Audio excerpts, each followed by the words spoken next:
ओम श्री शिवाय नमस्तुभ्यम। दर्शकों, कैसे हैं आप? आशा करते हैं कि आप सभी स्वस्थ व प्रसन्नचित्त होंगे।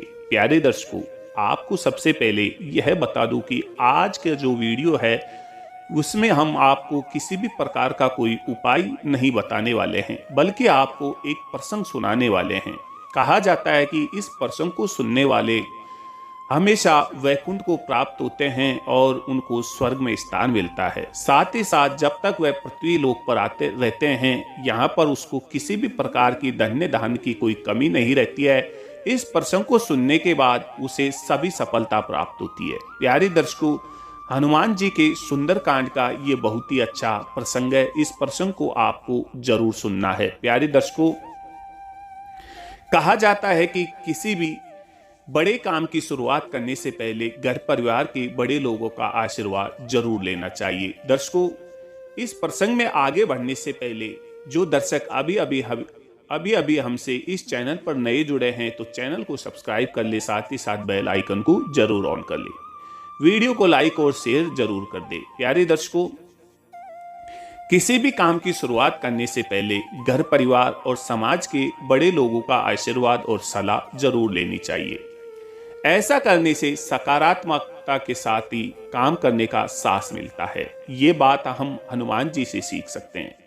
प्यारे दर्शकों, रामायण के सुंदरकांड का एक किस्सा है। हनुमान जी जामवंत, अंगद और अन्य वानर सीता की खोज करते हुए संपत्ति के पास पहुंच गए थे। संपत्ति ने इन सभी को बता दिया था कि देवी सीता लंका में ही है। प्यारे दर्शकों, हनुमान जी जामवंत, अंगद और सभी वानर दक्षिण दिशा में समुद्र किनारे पहुंचे। वहां से लंका की दूरी करीब 100 योजन थी। इतना बड़ा समुद्र पार के लंका पहुंचना था। वानरों के सामने समस्या ये थी कि समुद्र पार करके लंका कौन जाएगा। सबसे पहले जामवंत ने कहा कि मैं अब बूढ़ा हो गया हूं और समुद्र पार लंका पहुंचना और सीता की खोज करके वापस लौटना मेरे लिए संभव नहीं है। अंगद ने कहा कि मैं लंका जा तो सकता हूं, लेकिन वापस लौटकर आऊंगा इसमें मुझे संदेह है। उस समय हनुमान जी चुपचाप बैठे थे। जामवंत ने हनुमान जी को प्रेरित किया और कहा कि आप तो जन्म ही राम काज के लिए हुआ है, आपका जन्म, तो आप चुपचाप क्यों बैठे हैं? आप लंका जाइए और देवी सीता की खोज करके लौट आइए। जामवंत के प्रेरित करने पर हनुमान जी लंका जाने के लिए तैयार हो गए। उन्होंने जामवंत से पूछा कि आप बताइए मुझे लंका जाकर क्या क्या करना है और क्या नहीं करना है। दर्शकों, तब जामवंत ने हनुमान जी से कहा कि आप सिर्फ देवी सीता की खोज करके लौट आइए। लंका में आपको युद्ध नहीं करना है, आप लौट आइए और फिर श्री राम रावण का अंत करेंगे। जामवंत जी की सलाह हनुमान जी ने ध्यान से सुनी। इसके बाद उन्होंने जामवंत को प्रणाम किया, उनका आशीर्वाद लिया, अन्य वानरों को नमन किया। इसके बाद हनुमान जी लंका की ओर चल दिए। लंका पहुंचकर हनुमान जी सीता की खोज की, लंका को जलाया और फिर श्री राम के पास लौट आए।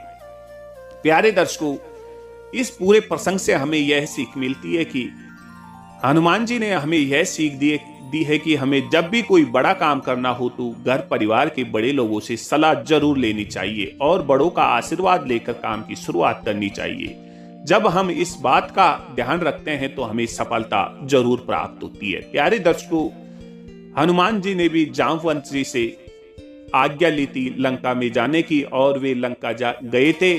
लंका जाने के बाद उन्होंने माता सीता का पता लगाया और पूरी लंका जला के वापस अपने काम में सफल होकर वापस लौटे थे। तो प्यारे दर्शकों, ये छोटा सा सुंदरकांड का प्रसंग आपने सुना। आपको पुण्य की प्राप्त होगी और हनुमान जी की कृपा से आपके सभी कार्य सफल होंगे। प्यारे दर्शकों, कमेंट्स बॉक्स में ओम श्री हनुमंते आपको जरूर लिख देना है। साथ ही साथ इस वीडियो को अपने सभी इष्ट मित्रों को जरूर शेयर कर देना है। हनुमान जी की आप पर सभी कृपा पूर्ण होगी। तो प्यारे दर्शकों, मिलते हैं एक और नई जानकारी के साथ, नए उपाय के साथ। तब तक के लिए जय श्री राम, जय हनुमान।